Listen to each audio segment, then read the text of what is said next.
नमस्कार मित्रों, गर्मियों की छुट्टियां होने ही वाली हैं। गर्मियों की छुट्टियों में बच्चों को किस प्रकार का होमवर्क दें। छुट्टियों का अर्थ ही यही है कि बच्चों को थोड़ा एंजॉयमेंट, अपनी छुट्टियों में फ्री होकर रहने का कुछ टाइम मिले ताकि उन्हें भी बर्डन से दूर रहें। पूरा साल तो उनके ऊपर कभी यूनिट टेस्ट का, कभी स्कूल टेस्ट, कभी मिड टर्म एग्ज़ाम, कभी फाइनल एग्ज़ाम, इनकी पूरी रिस्पॉन्सिबिलिटी रहती है। बच्चे पूरा टाइम इन बर्डन्स में दबे ही रहते हैं। हॉलीडे का अर्थ है हॉलीडे को थोड़ा इंजॉय भी करें बच्चे और साथ में काम भी करें।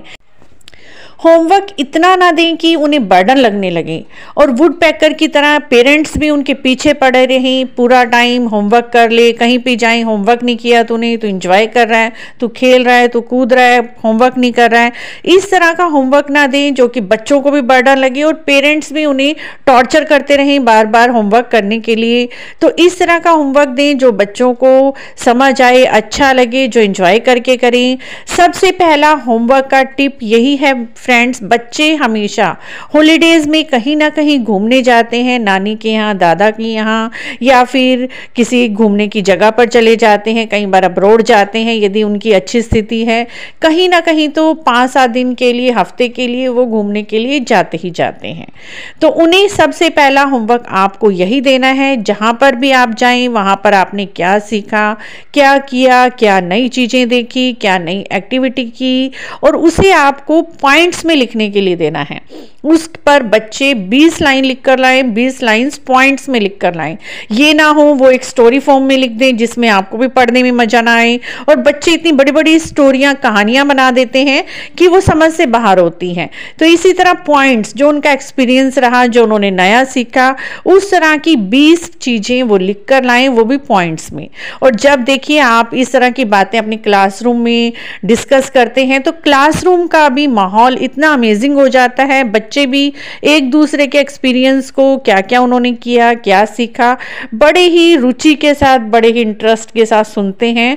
और क्लासरूम बहुत शांति से सारी क्लास बैठकर इन सब चीज़ों को समझती है, सुनती है और अपना एक्सपीरियंस शेयर करते हैं। बच्चे बहुत ही खुश होते हैं। ये इनके लिए बहुत बड़ी बात होती है। दूसरा फ्रेंड्स, उन्हें लिखने का काम जितना भी हो सके कम से कम दें, नहीं तो बच्चे पूरा टाइम लिखने में लगे रहेंगे और लर्निंग में आपको देना ही है। तो छुट्टियों के बाद यूनिट टेस्ट आते हैं। यूनिट टेस्ट में जो आपने क्वेश्चन डालने हैं उन्हीं से रिलेटेड आप 10-12 क्वेश्चन दे सकते हैं। सिर्फ उन्हें ये बताना है कि आपको ये 10 या 12 क्वेश्चन अच्छे से लर्न करके लाने हैं।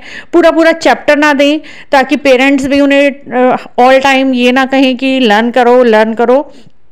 इतना दें जिससे कि बच्चे समझकर उन्हें कर सकें। और उन्हें आप पहले ही समझा दीजिए कि ये जो मैं 10 या 12 क्वेश्चन दे रहे हैं, आते ही स्कूल में आपका टेस्ट होगा। सिर्फ कम क्वेश्चन आपको इसलिए दिए जा रहे हैं ताकि आप इन्हें अच्छे से कर पाओ। दूसरा फ्रेंड्स, टीचर्स की समस्या होती है, छोटी क्लासेस के टीचर्स की, कि होमवर्क भर भर कर कैसे लिखें। इतना सारा सिलेबस है, कैसे हम बच्चों को इतना सारा लिख कर दें। इतने लेंथी क्वेश्चंस, इतने लेंथी चैप्टर्स हैं, या छोटे छोटे वर्ड्स को हम कैसे लिखें। तो इस तरह की समस्या के लिए भी एक बहुत अच्छा सोल्यूशन है। आजकल मार्केट में बहुत सारी हॉलीडे होमवर्क की बुक्स आई हुई हैं जिन्हें हॉलीडे होमवर्क एक्टिविटी भी दिया जाता है, कहा जाता है। और पेरेंट्स आजकल के इन सब चीज़ों पर पैसा खर्च करने के लिए रेडी हैं। तो आपको कोई भी समस्या नहीं है, टीचर्स को भी समस्या नहीं है कि आपको इतना सारा लिख कर देना होगा छोटे बच्चों को। तो आप इस तरह की हॉलीडे होमवर्क एक्टिविटी बुक्स भी लगवा सकते हैं। बुक्स का लिंक भी मैं डिस्क्रिप्शन में डाल दूंगी। आप वहां पर जाकर हॉलीडे होमवर्क की एक्टिविटी बुक्स बच्चों को लगवा दीजिए। उसमें फिल करने के लिए जगह दी होती है और बच्चे अच्छे से ही हर चीज़ को, उसके अंदर पिक्चर भी दी होती हैं बनी बनाई, तो उन पिक्चर्स को देख देख के उन एक्टिविटीज़ को फिल कर सकते हैं। उसके बाद मित्रों, आप अपने बच्चों को अपने सब्जेक्ट के से रिलेटेड कोई प्रोजेक्ट बनाने के लिए दे सकते हैं। प्रोजेक्ट बनाना बच्चों को बहुत अच्छा लगता है। वैसे तो साल भर में बच्चों के पास इतना समय नहीं होता कि वो प्रोजेक्ट बना सकें अपने विषय पर।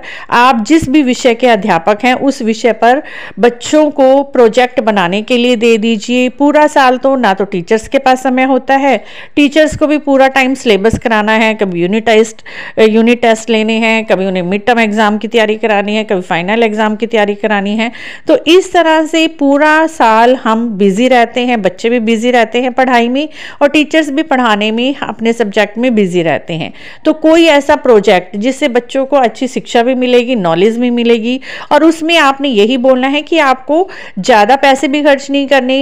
अपने आसपास आपके बहुत सारी वेस्ट मटेरियल होता है, प्लास्टिक की बॉटल्स होती हैं, कुछ भी होती हैं, उन सब छोटी छोटी चीज़ों को, आइसक्रीम स्टिक्स ले लीजिए, इस तरह की चीज़ों को कलेक्ट करके, पुराने टाइप के कॉइन्स ले लीजिए, उन्हें कलेक्ट करके आपको अच्छा सा प्रोजेक्ट बनाना है।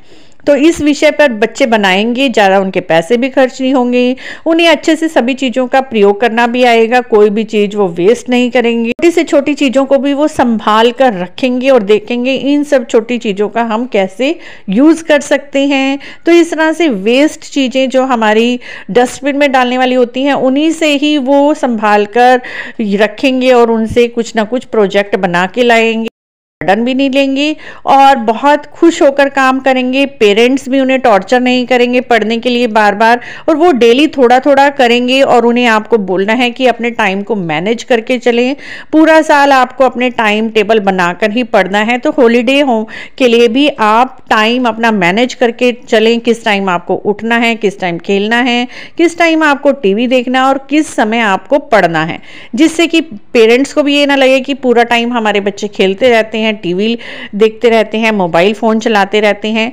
तो सबसे पहले बच्चों को टाइम मैनेज करने के लिए भी बताएं, टाइम टेबल कैसे बनाना है, किस प्रकार उन्हें पूरे छुट्टियों में अपने टाइम को मैनेज करके चलना है। तो मित्रों, आपको हॉलीडे होमवर्क से संबंधित ये छोटी सी हमारी इन्फॉर्मेशन अच्छी लगी है तो आप इसी तरह की और जानकारी के लिए हमारे चैनल को सब्सक्राइब कर सकते हैं। थैंक